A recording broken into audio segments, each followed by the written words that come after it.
12장은요, 표적의 책이 마무리되는 구간입니다. 자, 볼까요, 한번? 저희 개관 때 제가 보여드렸던 건데, 기억나시죠? 네. 1장 프롤로그, 지난 다음에 2장부터 12장까지는 무슨 책? 표적의 책. 예. 그래서 대중과 함께 이렇게 계시면서 표적을 계속 보여주시는 장면들이 나오고, 그리고 12장으로 표적의 책이 끝납니다. 그리고 이제 13장부터는 무슨 책? 영광의 책. 예, 이제 중요한 부분으로 들어왔죠. 근데 지금 이 12장이 표적의 책이나, 저희가 이렇게 장을 이렇게 임의대로 나눴기 때문에 딱 떨어지진 않겠죠. 그래서 13장의 영광의 책이 이렇게 오버랩되는, 이렇게 두 개가 겹쳐지는 곳입니다. 그러니까 12장은요, 표적의 책이 마무리되지만 또한 영광의 책이 같이 시작되어지는. 그래서 오늘 이 12장 요 말미 부분에 보면 계속 영광이라는 부분들이 계속 나올 거예요. 그 영광의 책이 시작이 된 겁니다. 그래서 1장부터 8장까지는, 1절부터 8절까지는 마리아가 기름을 부어 주님께 영광을 돌리는 영광이 나왔고, 영화롭게 하는 영광이 나왔고, 우리가 지금 잠깐 뛰어넘었지만 종료주일날 이미 했기 때문에 그 마리아의 항유옥합을 깨트리는 그 사건, 그 다음에 요한복음에 뭐가 나오냐면은 호산나 다윗의 자손이 하며 찬양했던, 종려나무가지 흔들면서 예루살렘 입성하시는 예수님을 찬양한, 영화롭게 하는 장면이 나와요. 그러니까 또 영광을 돌리고 영화롭게 하는 것이죠. 그리고 오늘 여러분이 익숙하지 않는 헬라인 몇이 와서 예수를 배웠고자 하나이다 라고 하며, 그 이방인들마저도 예수님을 영화롭게 하는 중요한 분이시다라는 것을 표현하는, 영화롭게 하는, 예수 그리스도를 영화롭게 하려고 하는 이 영광의 책이 벌써 시작되었다라는 것을 좀 기억하십시오. 그리고 20절 이제 들어가겠습니다.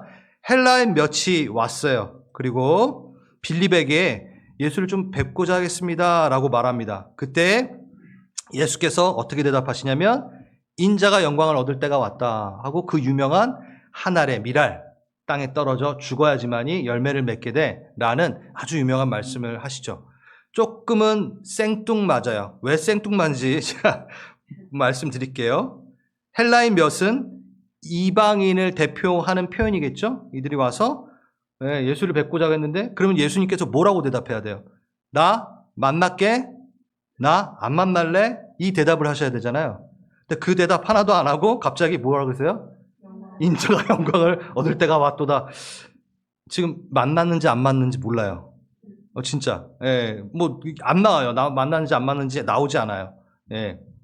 요한복음은 지금 이제 계속해서 기다렸던 때, 이 때가 아니라 하나님의 그 때 뭐죠? 십자가의 그 영광의 그때. 그러니까 2장, 요한복음 2장, 7장, 8장에서 계속해서 아직 내 때가 이르지 아니하였나이다 하면서 우리를 되게 애타게 만들었던 그 때가 이제 뭐? 왔다라는 거죠. 이 엄청난 구간이에요, 여러분. 그냥 넘어갈 수 없어요. 이 때에 대해서 지금 얘기하십니다. 근데 이 밑에 쭉 나오는 구절들을 보면, 이렇게 설명하시는구나 라는 게 나옵니다. 인자가 뭐죠, 여러분? 이거는 사람의 아들이라는 뜻인데, 예수님께서 보통 때 본인을 말할 때 내가 진실로 이르노니, 내가라는 말을 쓰시다가 갑자기 인자가라고 쓰실 때가 있어요. 이거는 집중하라라는 거예요. 왜 인자를 쓰시는가? 인자를 쓰실 때는 분명한 내가 메시아임을 드러내실 때 이 단어를, 이 호칭을 사용하시는 거죠. 그럼 이 인자는 구약의 어디엔가에 나오기 때문에 그걸 사용하신다는 거죠. 어딜까요? 다니엘서입니다. 다니엘이 환상 가운데 인자 같은 이가 하늘 구름을 타고 와서 옛적부터 항상 있던 그 하나님 앞에 나아가 권세와 영광을 받아요. 영광을 받으시는. 그리고 모든 나라 백성들, 그 나라 가운데 말하는 그 모든 자들에게 영광을 또 받으시고, 그러니까 하나님께 영광 받고 또 그 모든 자들에게 영광 받고, 영원한 권세여 그의 나라는 멸망하지 않을. 누구예요? 예수님이잖아요. 예수 그리스도. 그러니까 인자, 이 다니엘서에서 우리가 고대했던, 너희가 고대했던 그가 바로 나야라는 걸 말씀하시기 위해서 인자라는 거를 말씀하시는 거죠. 인자. 그러니까 다니엘은요, 처음 본 거예요. 하나님이긴 하나님이신데 사람의 형상으로 나타났으니까 이걸 뭐라고 표현을 못하겠어. 그러니까 인자 같으니라고 표현한 거예요. 사람의 아들 같은, 사람의 형태야. 예수 그리스도. 다니엘은 몰랐지만 우리는 알고 있고 그가 바로 다니엘이 말하고 있던 그 인자가 바로 나다. 그럼 인자가 뭐요? 영광을 받을 때가 왔도다. 벌써 이제 다 연결이 되겠죠? 저 날이 왔다. 이제 저 날이 가까이 왔다. 그때가 왔다. 저 날은 십자가, 죄를 멸하시고 부활하시고 나서 이루어지는 그 일들이잖아요. 그렇죠? 그래서 그게 연결이 되는 겁니다. 그래서 예수님께서 인자가 영광을 얻을 때가 왔도다라고 얘기하십니다. 언제? 헬라인이 좀 보자고 하니까. 생뚱맞게. 자, 왜 그러셨을까? 이거는 아주 깊은 의도가 있어요. 십자가 때는 유대인들에게만 기다려온 때인가요?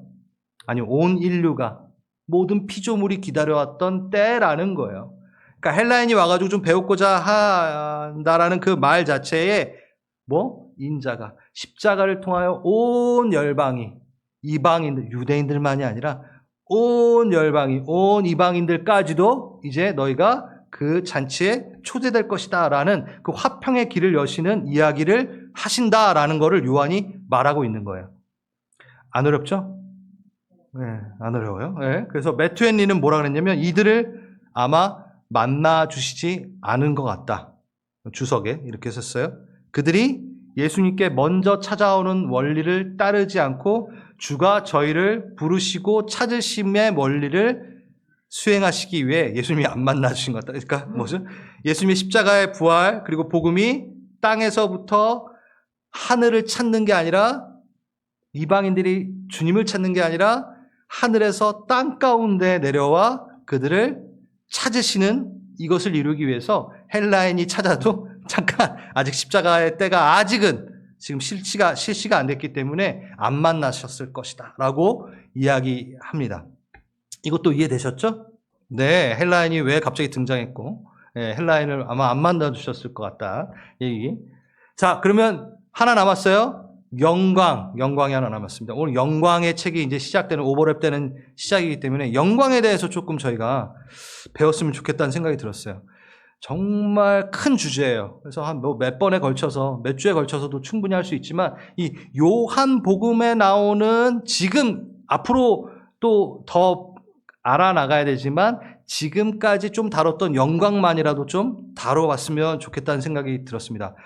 영광이라는 단어는 독소라는 단어 있어요. 근데 헬라어 단어보다는 카보트라는 말을 많이 씁니다. 카봇. 그게 뭐냐면 무게입니다. 무게감. 그래서 하나님의 영광이 임하면 어떻게 되죠? 엄청난 위험 가운데 우리가 엎드리게 되는 그 무게란 가치, 그 아름다운 그 파워, 그 가치가 내게 힘과 권세, 능력 그것이 이렇게 임하는 거를 하나님의 영광이라고 표현하기 위하여 카보트, 무겁다라는 단어를 히브리 단어를 써요. 다른 영광과 비교될 수 없는 그 영광, 그걸 표현하기 위해서. 근데 여러분 오늘도 당신은 영광의 왕, 영광이라는 말을 많이 써요. 그래서 이 영광이라는 단어를 잘 알아야지 우리가 신앙에 있어서 또 찬양하는 데 있어서 그 해소가 됩니다. 영광으로 임하소서. 그럼 여러분 그러니까 하나님 임하시는구나 정도만 해도 되지만 영광 할렐루야 그렇게 그냥 찬양만 해도 되지만 주의 영광 이곳에 가득해 그렇게 찬양만 해도 되지만 이 영광이라는 게 뭔가를 조금 더 잘 안다면 찬양할 때마다 그리고 기도할 때마다 더 깊은 하나님의 영광을 맛보게 될 겁니다. 기대하세요. 지금 말씀드릴 거예요. 첫 번째, 요한복음에서는 빛을 영광이라고 합니다. 화울링 좀 줄여주시고요. 1장 9절에 뭐라고 되어 있죠? 참빛이 오셨어요. 그 빛이 오셨더만, 네, 그 빛은 뭐였다? 하나님의 영광이었다라고 14절에 우리가 이미 다룬 거예요. 그러니까 영광은 뭐예요? 빛. 빛은 영광이었어요. 네. 빛. 광자가 뭐예요? 영광. 빛광자잖아요. 그러니까 영광은 빛이다라는 거예요. 그러니까 영광을 너무 여러분 그냥 모호하게 둥그름 잡듯 하지 않기 위해서 지금 이거 하는 거예요. 그럼 빛은 뭐예요? 주의 영광으로 임하소서라는 거는 빛이 내게 임하소서라는 것도 기도하고 똑같이 얘기할 수 있다는 거예요. 오늘 우리가 찬양하면서 기도하면서 뭐였어요? 어둠이 물러나가게끔. 그러면 하나님의 영광 임하소서 할 때 그 어둠이 물러치는 그 기도를 할 수 있고 그 영광을 우리가 맛볼 수 있고 그 체험을 할 수 있다는 거죠. 그래서 우리가 기도할 때 주의 영광으로 임하소서 말은 하지만 주의 빛이 내게 오는구나. 나의 어둠이 물러나는구나. 어둠의 세력이 깨지는구나. 영적 전쟁을 선포하는구나. 영적 민감함이 살아나는구나. 주의 영광이 내게 임하면 영적 민감함이 있구나. 막 이렇게 이해할 수 있다는 거죠. 그 두 번째 올 것 같아요. 여기 14절에 이미 나왔어요. 네. 계시입니다. 진리. 영광은 또 진리입니다. 영광을 보니까 아버지 독생자의 영광이에요. 빛이 영광이었어요. 그 영광은 뭐예요? 은혜와 진리가 충만하더라. 그럼 영광 안에 뭐가 있어요? 은혜가 있고 진리가 충만하다는 거예요. 그럼 영광은 뭐예요? 은혜요 진리라는 거예요. 예. 그럼 여러분 영광 임하소서 했을 때 아까 뭐였어요? 빛 가운데 어둠이 물러나는 그러한 우리가 기쁨을 얻을 수 있고 찬양을 할 수도 있겠지만 이번에는 여러분이 말로 영광 임하소서 똑같이 말했지만 여러분의 영 가운데 뭘 선포할 수 있어요? 진리가 임하는, 계시가 임하는 주님 깨달음을 주십시오. 주님을 더 알기 원합니다. 주의 영광을 맛보기 원합니다. 라고 할 때 그냥 모호하게 하지 마시고 주의 진리를, 주의 말씀을, 주의 뜻을, 주의 계획을 더 알기 원해요. 라는 그 기도가 된다는 거예요. 그래서 이 영광이라는 단어가 그냥 모호하게 쓰는 단어가 아닙니다. 그래서 그리고 구체적으로 여러분들이 가지고 하나님 앞에 나아갈 수 있는 아름다운 단어이죠. 계시. 하나님이 보여주시는 그 계시. 그럼 또 하나 뭐가 있을까요? 하나됨, 친밀함입니다. 이 부분은 요한복음 17장에서 좀 더 다룰 거예요. 하지만 그래도 오늘 다루니까 그래도 다뤄야 되겠다라는 생각입니다. 친밀함. 어떤 친밀함이에요? 하나님이 예수님에게 영광 돌리고 예수님이 하나님께 영광 돌리고 영화롭게 하고 막 이렇게 뭐라 그러죠? 이렇게 주고 받고 하시거든요. 그거예요. 오늘 9절에 있습니다. 아버지의 이름을 영광스럽게 하옵소서 하시니까 하늘에서 뭐래요? 내가 이미 영광스럽게 하였고 또다시 영광스럽게 하리라. 너가 나를 영광스럽게 했니? 나도 너를 영광스럽게 하리라. 막 이렇게 뭐예요? 교제예요. 영광은. 친밀함이에요. 그래서 우리가 주의 영광을 맛보기 원합니다 할 때 뭐예요? 주님이랑 친해지고 싶어요. 하나님 더 알아서 친밀해지고 싶어요. 이 단어도 들어가는 거야. 주의 영광으로 임하소서. 주와 화목해 되어지는 일들이 있길 원합니다. 단어는 영광으로 얘기했지만 영어로는 그것을 기도할 수 있다는 거죠. 재밌죠, 여러분? 네, 중요한 거예요. 그래서 봐봐요. 30절. 그 영광의 소리가 팍 났어요. 곁에 서서 듣는 사람들은 천둥이 울었다. 그러니까 하나님이랑 예수님이랑 막 이렇게 서로 영광을 막 주고받는 얘기를 그들은 하늘의 언어라서 잘 못 알아들어서 뭘로 들어? 천둥 소리로 쾅쾅. 하나님이 예수님한테 내가 너에게 영광을 돌린다. 쿵쾅 막 이렇게 들렸던 거죠. 그래서 천사가 막 얘기했던 것 같기도 하고. 그러니까 못 알아들으니까 예수님이 뭐라 그래요? 이 소리가 난 것은 뭐요? 나를 위한 게 아니고 너희를 위한 거야. 이거는 또 뭘까요? 너희들이 하나님과 예수님, 성부와 성자의 그 친밀함에 너희도 이제 들어올 거야. 이 영광을 나만을 위해 하는 게 아니라 십자가의 영광은 이 영광은 내게 쓰려고 갖고 있는 게 아니라 너에게 주려고. 그게 17장에 나와요. 이 자녀들도 내게 맡기신 이들도 하나님과 나와 누렸던 영광을 알기 원하나이다. 그들도 여기에 초대해 주세요. 그게 17장에 나오거든요. 그 얘기예요. 네. 그리고 오늘 정말 다뤄야 되는 오늘 끝까지 못하겠는데. 자, 뭐예요? 십자가 영광. 십자가에 들리는 영광. 요한복음에서 너무 중요한 주제입니다. 진짜 중요한 주제입니다. 오늘 본문에서도 계속 강조하고 있는 주제이기도 하죠. 예수께서 대답하십니다. 보겠습니다. 뭐라고요? 인자가 영광을 얻을 때가 왔도다 하고 바로 그 다음 뭐 얘기하셨어요? 그 유명한 한 알의 밀알 땅에 떨어져 죽어 그 다음에 생명을 더 많은 열매를 맺어. 여러분 이게 24절이랑 23절이랑 떨어져 있는 게 아니라 23절 말씀하시고 그거에 대해서 이해시키려고 뭐 한 거예요? 24절을 말씀하신 거잖아요. 근데 우린 24절만 알고 있어요. 한 알의 밀알이 떨어져 죽는다. 죽어야 돼. 손해보는 것 같은데. 그게 아니라 하나님의 예수 그리스도가 영광을 얻을 때가 왔도다 하면서 이 얘기를 하신 거예요. 이건 되게 좋은 거라는 거예요, 여러분. 되게 좋은 거라는 거예요. 영광을 얻을 때가 왔도다. 그 기다렸던 그때가 이루어지는 그때가 한 알의 밀알이 떨어져 생명을 얻게 되는, 오히려 생명을 더 낳게 되는 일들, 이거에 대해서 말씀하시는 거죠. 그러니까 뭐예요? 십자가의 들리심이 바로 영광이다라는 거를 지금 얘기하고 있습니다. 땅에 심긴 밀알이 돼버린 우리 예수 그리스도의 십자가의 죽음. 여러분, 예수님께서 십자가에서 달리실 때 뭐 가지고 가신 게 있나요? 없어요. 정말 아무것도 남은 게 없습니다. 그는 돈도 없었고 명예도 없었고 사람도 없었어요. 제자들 마지막에 뭐예요? 다 도망가잖아요. 그러니까 남는 거 하나 없는, 자기가 다 깨져버리는, 없어져 버리는, 그나마 걸치고 계셨던 그 겉옷마저 로마 병사들이 제비 뽑아 가져가 버려요. 그러니까 진짜 밀알이 되셔서 땅에 심겨지는 일이 있었어요. 근데 끝내는 열매를 맺어, 더 많은 열매를 맺어. 이건 이제 우리가 계속 할 거니까. 그게 영광이라는 거야. 이걸 영광이라고 표현하신 거야. 30절 한번 보겠습니다. 그러니까 이거는 뭐라고요?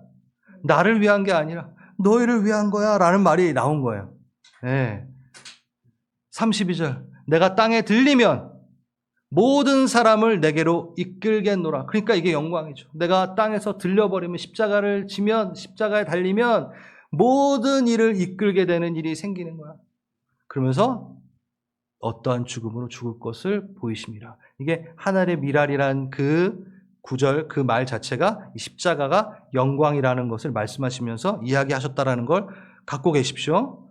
그러면 여기 보면은 땅에서 들리셨다라고 하고 그 십자가가 영광이고 그 사건이 고난이고 순환으로 끝나는 게 아니라 영광으로 끝난다. 이건 영광의 사건이야. 아주 승리의 사건이지 라고 말하는 거잖아요. 그걸 제대로 표현한 게 골로새서에 나옵니다. 제가 너무 좋아하는 구절인데 이거예요. 하나님께서는 우리에게 불리한 조문들이 들어있는 빈 문서를 지어버리셨어요. 우리 죄가 막 쓰여져 있는, 여러분 어렸을 때부터 졌던 죄들, 어제도 졌던 죄들 그게 막 다 써 있어요. 그래서 그걸 갖고 뭐예요? 사단이 얘 죽일 놈이에요. 야, 무슨 자녀는 무슨 웃기고 있네. 얘는 심판받아 마땅해요. 이거를 뭐요? 그 빈 문서를 십자가에 못 박혀 태워버리시는 거예요. 끝. 이거 내가 다 청산. 그 얘기예요. 제거해버리셨다. 이 사건을 근데 뭐요? 십자가에서 막 고난받으시면서 슬픈 사건이 아니라 승리의 사건이라는 걸 표현하기 위해 모든 통치자들, 그러니까 악의 세력들, 권력자들 무장해제시키시고 그가 갖고 있었던 무기들, 우리를 참소했던 그 무기들이 다 무장해제가 되는 거예요. 쓸 수가 없는 무기. 우리에게 쓸 수 없는 무기가 돼버린 거죠. 그 빛 무서두고 막 이랬는데 그게 다 없었어요. 그러니까 무기가 없는 거예요.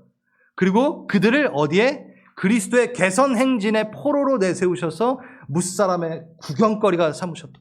지금 십자가에 달리는 게 예수님이 꼭 구경거리가 된 것처럼 보이나? 그게 아니라 완전히 바뀌었어요. 그들의 불법이 드러나는 일. 불법의 십자가형이었잖아요. 그러니까 얼마나 추하냐? 이 악이 얼마나 추하냐? 이 악이 얼마나 더럽냐? 라는 거를 십자가를 통해서 보여주시는 거예요. 선함, 선한 자를, 아무 죄도 없는 자를 십자가에 달리는 이 부조화, 이 불법을 밝히신 거예요. 그러니까 드러난 거죠. 범죄가 드러나 버리니까 얘는 뭐예요? 창피한 거죠. 그러니까 뭐가요? 구경거리로 삼으신 거예요. 실패자로 얘를 삼으시고, 오히려 그 사건이, 십자가에 달리사 죽으시는 그 사건이 예수님이 창피한 사건이 아니라 이들이 창피한 사건이고, 승리하시는 예수님이 개선장군처럼 나가신다라는 너무나 유명한 구절이죠. 들리심은 영광이다, 십자가는 영광이다 라고 이야기하고 있어요. 여러분 좀 익히 들어봤기 때문에 당연하지 이렇게 하실 수 있지만, 요한복음은요 너무 특이하게 다른 복음서에서는 그 십자가를 순환, 고난, 우리가 함께 짊어지고 가야 될 어떠함, 그거 나쁘다라는 뜻이 아니에요. 우린 그걸 짊어지고 가야 됩니다. 근데 거기서 끝나지 않아요. 공관복음에서 다루지 않았던 요한은 뭘 다루냐면 십자가는 영광이다라는 걸 다루고 싶었어요. 요한복음이 훨씬 뒤에 쓰여졌잖아요. 그러니까 요한이 그 십자가는 그냥 고난으로 끝나는 게 아니야. 그리고 그렇게 어려운 길만이 아니야. 승리가 있는 길이야, 그거. 영광스러운 길이란다. 이거를 말해주고 싶었던 거예요. 그러니까 더 확장시켜서 한량없는 그 사랑이 이루어진 그 십자가의 사건을 그냥 하나님이 우리를 너무 사랑하셔서 대속하셨어 정도만이 아니라 그 사건은 영광, 우리에게 영광이 되는 사건이야, 우리에게 기분이 좋은 사건이야 라는 거를 말해주고 싶었어요. 그 영광으로 복음을 표현하고 싶었던 거예요. 왜? 요한이 왜 그랬을까? 이건 질문이에요. 요한이 왜 그랬을까요? 물론 공관복음에선 그렇게 이어서 다루지 않은 부분이 아쉬워서 썼을 수도 있지만, 요한, 저번 주에 요한이 왜 발에 집중했나요? 아쉬웠잖아요, 자기가. 네? 마리아가 했는데 잘 못하죠. 똑같아요. 요한은요, 동생 야고보가 제일 먼저 순교했어요. 자기랑 막 같이 자랐던 야고보가 예수 그리스도의 십자가, 그 예수님이 부활하시고 나서 얼마 안 있다가 순교를 해버린 거예요. 다른 사람들의 눈에는 아이고 불쌍해라고 하지만 동생이 먼저 순교한 거예요. 부활을 본 자가 동생이 먼저 간 거예요, 예수님 옆으로. 여러분, 이건 영광이다라고 생각한 거예요. 여러분 좀 이렇게 확 전환하십시오. 예수님의 부활을 본 자예요. 그러니까 그게 얼마나 영광스럽고 좋은지 아는 거예요. 그런데 동생이 먼저 순교했어. 동생 부럽다. 첫 번째 순교자. 야고보, 나도 따라갈랜다. 근데 계속 못 따라가. 다른 제자들 다 죽을 때까지. 요한은 끝까지 남아 요한계시록을 쓰고 다 수명을 다하여 갑니다. 이거 쓰면서 얼마나 아쉬워요. 십자가는 영광이야. 부러워. 하늘의 미랄됨이 얼마나 좋은 건데. 그러니까 우리는 막 하늘의 미랄됨 막 썩어지면 이게 아니라, 요한은 뭐였어요? 영광의 때가 왔다. 하늘의 미랄. 개선행진. 그 승리의 자리. 나 너무 원해. 너무 기다리고 있어. 그걸 얘기하는 거야.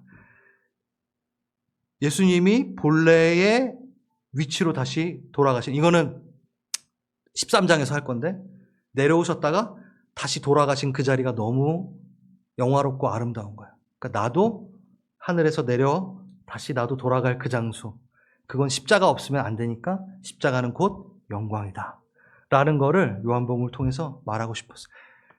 자기가 그걸 너무 기다리고 있기 때문에 이렇게 얘기하는 거죠.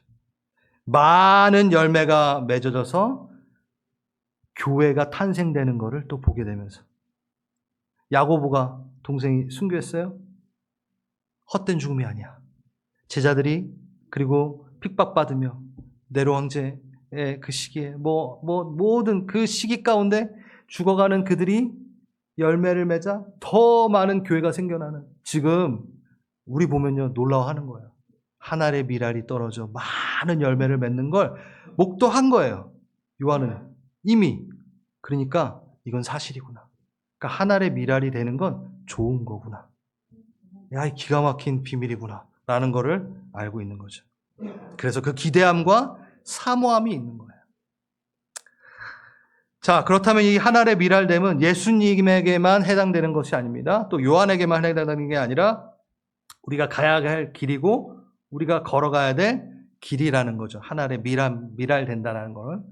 물론 그것을 통해 이루어지는 크기와 분량은 다 다를 수 있지만 하나의 미랄됨을 사모해야 된다는 거야. 이거는 근데 나쁜 게 아니라는 거야. 자, 그래서 봅시다. 땅에 떨어져 죽지 아니하면 하늘 그대로 있어 죽으면 많은 열매를 맺어. 자, 이 얘기가 뭐냐? 이게 우리는 땅에 떨어져 썩을 것이다라고 잘못, 그러니까 한국 사람들은 죽어야 돼요. 썩으면 안 돼요. 썩으면 안 좋은 거예요. 하늘이 미랄되어 땅에 심겨져 썩으면 안 돼요. 죽어야 돼요. 썩은 씨는 열매를 맺지 못합니다. 그러니까 썩으라는 그 말이 아니라 죽어야 돼요. 죽어야 돼요. 보세요. 딱딱한 형체로 되어 있는 씨앗의 그 생명력은 어디에 있어요? 껍질 안에 있죠. 그러니까 떨어져 땅에 심겨져 그 형체가 깨지는 순간 그 씨앗의 생명이 나와 열매를 맺어지는 이 모습. 땅에 묻혀 죽은 것 같으나 오히려 그 자리에서 깨져서 새 생명으로 전환되는 이 일하고 땅에 묻히지 않고 그대로 씨가 있어요. 그대로 씨가 있으면 둘 중에 뭐가 좋을 것 같아요? 이게 훨씬 나은 거예요. 뭐가 나은 거예요? 땅에 떨어져 깨져 열매를 맺는 게 좋은 거지. 여러분, 땅에 안 떨어져서 그대로 있으면 안 죽은 것 같죠? 그건 썩는 거예요. 그냥 그 자체가 멸망인 거야. 그냥 죽는 거야. 그러니까 여러분, 선택은 하나예요. 하나에 미랄되는 거 싫어요 막 이러면 여러분은 그냥 혼자 썩어 죽는 거예요. 아무 의미가 없는 일생이 되는 거고 그냥 그 자체가 심겨지지 않는 것 자체가 멸망인 거예요. 그러니까 두 개 갖고 막 이렇게 뭐 아웅다웅 하지 마세요. 그냥 하나리 미랄돼서 썩어 죽으세요. 죽으세요. 썩어 죽는 게 아니라 죽으세요. 그게 이득입니다. 그게 좋은 겁니다. 네. 그게 뭐죠? 성경에서 죽어야 한다라는 건 뭐예요? 항상 제본성, 제된 본성. 죽지 않고 그대로 살다 가면 멸망당하는 겁니다. 여러분, 제된 본성, 그 자아, 육신의 적용, 이기성 그거 안 깨지면요 여럿 피곤해집니다. 그러니까 불행해지는 거예요. 그러니까 깨지는 게 좋은 거고 죽는 게 좋은 겁니다. 네, 아멘.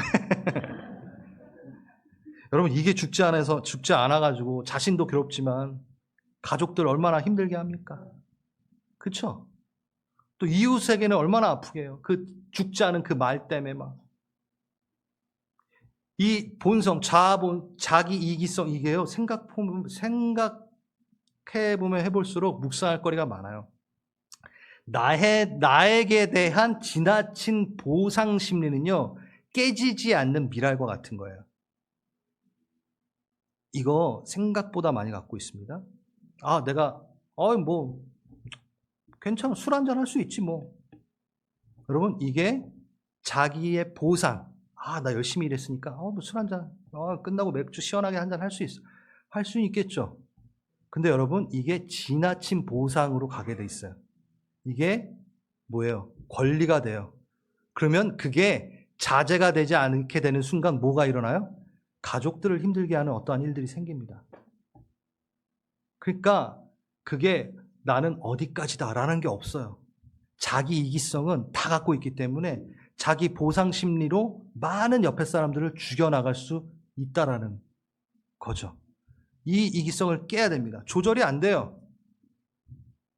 언어, 혀도 조절이 안 돼요. 할 말, 안 할 말 다 하면서 살아요. 그러면 나만 있는 게 아니라 옆에도 죽죠. 또 내 자아가 죽지 않으면 어떤 일이 일어나죠? 복음 전파가 막아지는 일들이 생깁니다. 예. 이거 묵상할 게 너무 많아요. 근데 시간이 많으니까 이게 넘어가야겠네. 예. 시간이 많으니까 그랬네요. 설명 없으니까. 열매를 맺는 것을 방해하는 것들을 우리는 죽여야 됩니다. 자신을 위해서, 가정의 화평을 위해서, 공동체를 위해서. 열매 맺는 삶을 원한다면 우리의 자아의 죽음을 즐거이 해야 됩니다. 그게 아름다운 열매로 바뀐다니까요. 진짜예요. 성경에서 예수님 따라오라 하면서 뭐 교회 등록인원 늘려라 이런 말 안 하셨어요. 프로그램 좋은 거 해가지고 좋게 해라 뭐 이런 요구하신 적 없어요. 뭘 요구하셨어요? 죽어라. 죽어라. 좀 죽어라. 나 따라서 좀 죽어라.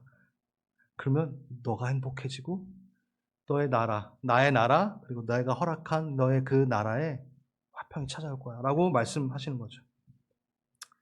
죽어야 한다고 해서 여러분 의욕과 정욕을 혼동하면 안 됩니다. 의욕을 상실해버리면 안 돼요.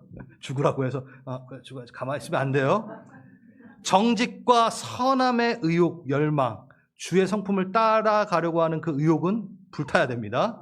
네, 그거를 혼동하면 안 됩니다.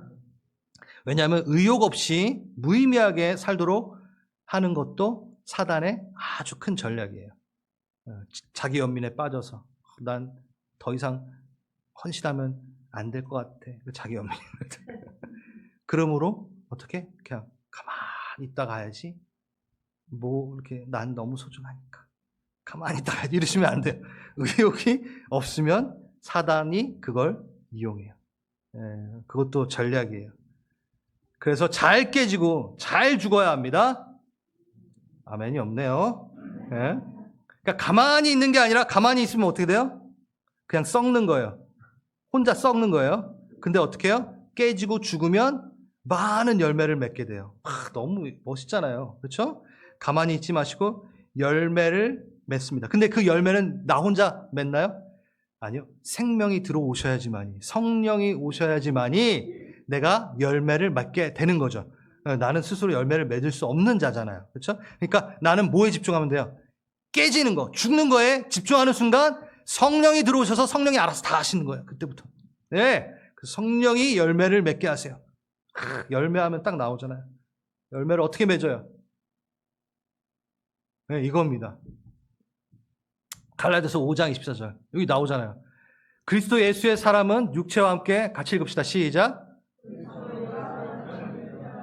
네. 십자가에 못 박아 죽어야 돼요. 정욕과 탐심을 죽여야 돼요. 그 다음에 우리가 성령으로 살면 또한 성령으로 행할지니라.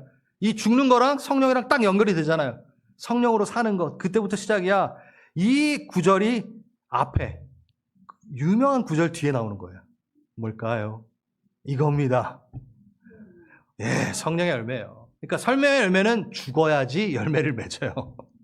그리고 죽는 순간 성령께서 들어오셔서 그 열매를 그가 맺으십니다. 예, 우리를 따라오게끔 하십니다. 그가 하십니다. 그가 도우십니다. 그러니까 성령이 없으면 우린 열매를 맺지 못해요. 아멘. 어떤 열매를 맺을 거예요? 예, 사희화. 뭐야? 이거 사랑, 희랑, 화평, 오자비양, 오래 참음과 자비와 양선과 충온절, 충성과 온유와 절제니라. 이렇게 외우세요. 저 이게 어렸을 때부터 이렇게 외웠기 때문에 여러분 시험 보려고 그런 것만 외우지 마시고 이런 거 이렇게 해서 앞에 거 따서 외우시고 이 9가지의 성령의 열매를 어떻게 성령께서 맺게 하시는 거예요. 그를 따라간다면 내가 십자가에 죽으면 그때 이게 나타나는 순간 여러분 우리 가정에 사랑과 희락 화평이 막 내가 죽는 순간 내가 깨지는 순간 이게 막 우리 가정에 있다라는 거예요. 나의 자녀에게 막 전달되는 거예요. 오래 참으십시오. 네, 그러면 열매가 막 맺어집니다. 여러분 꼭 끝난 것 같고 여러분이 고난과 실패 가운데 있는 것 같은데 저 열매를 생각하며 가는 순간 기막힌 반전이 시작되는 걸 여러분 보게 될 거예요. 내가 죽기로 결정하여 죽으면 성령께서 이것을 담당하십니다. 그래서 고난, 실패 쪼그러들고 가슴 답답했던 그 슬픔과 낙심, 좌절들 가운데 있는 분들 제가 자주 얘기하잖아요. 일반 고통이라고. 여러분 믿는 자나 믿지 않은 자나 똑같아요. 고난과 실패는 다 있어요. 우리에게 이게 없다라는 얘기 아니에요. 그러면 정말 머리가 좋다면 예수가 없는 사람은요. 그냥 그 고난과 실패는 그 고난과 실패로 끝나요. 그러니까 아무런 열매를 못 맺어요. 그냥 그 좌절로 끝난다고요. 그걸로 뭔가 새롭게 일어나지 않아요. 근데 우리가 그거를 어디에 심으면 하나님 나라에 심어버리면 내 고난과 실패와 좌절과 모든 역경과 이런 거를 하나님 앞에 가져가서 맡겨 심으면 뭐가 열매가 그게 난다라고요. 우린 정말 좋은 기회를 갖고 있는 사람들이죠. 그러니까 하나의 미랄이 되는 게 진짜 좋은 기회인 거고 예수 그리스도를 만난 게 진짜 감사한 거고 성령님을 만난 게 너무 좋은 거예요. 이거를 허투루 쓸 필요가 없는 거예요. 버릴 게 없어. 이 고난을 버릴 게 없어. 그래서 하나님께 맡겨서 심어. 그래서 열매를 맺어. 그 열매를 맺으면 뭐가? 내게 상급으로 와. 여러분, 여러분 쓰레기를 은행에다 맡겼는데 거기에 이자 붙여가지고 막 돈 준대요. 지금 그거예요. 예수를 믿지 않는 자는요, 그 쓰레기를 쓰레기통에 버리고 끝나야 되는데, 우리는 쓰레기라고 하면 안 될 거예요. 아무튼 이 고난과 이러한 모든 역경들을 어디? 하늘의 그 창고에다 집어넣으면 거기다 뿅 변해가지고 상급으로 바뀌는 거예요. 그게 제가 하는 얘기가 아니라, 진짜입니다. 상급으로 전환됩니다. 보십시오. 우리는 낙심하지 않습니다. 이 낙심 때문에 낙심하지 않습니다. 우린 겉사람은 낡아가고, 우리의 속사람은 날로 새로워질 뿐입니다. 지금 우리가 겪는 일시적인 가벼운 고난은 비교할 수 없을 정도로 영원하고 크나큰 영광을 우리에게 줄 것입니다. 아멘. 또 하나, 이 하늘에 미랄되어 죽음은 나에게만 상급으로 적용되는 것이 아니라 내 이웃에게, 내 자녀에게, 내 가정에게, 내 공동체에게 위로와 격려로 사용되게 됩니다. 이게 뭘까요? 성경에 있습니다. 온갖 환난 가운데 우리를 위로하여 주시는 분. 그러니까 우리는 얻었어요, 이미. 예, 우리의 고난과 그것들이 상급으로 우리에게 전환된다라는 걸 알고 위로를 얻은 거예요. 그 위로를 따라 하나님께 받은 위로를 우리도 온갖 환난을 당하는 사람들에게 위로할 수 있는 존재가 된 거예요. 저만 기분 좋은 것 같아요. 아니, 같이 좋아야죠.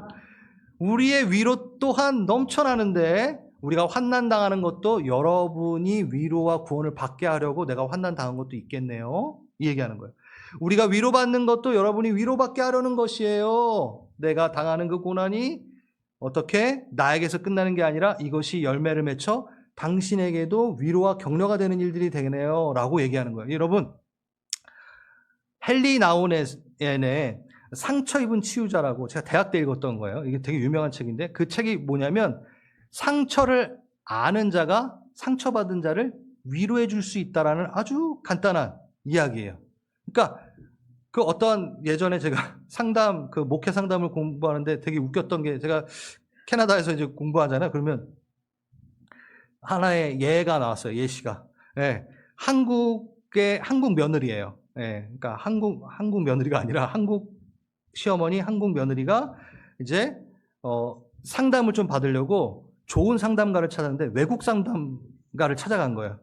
그 시부모의 그 관계, 그 관계를, 고부 관계를 이해를 잘 못하잖아요, 외국 사람들은. 그러니까 아무리 얘기해도 공감이 전혀 사는 걸 느껴지지 않는데요. 그래서 바로 한국 그 나이 또래의 상담가를 딱 찾아서 딱 했는데 너무 위로가 되더래.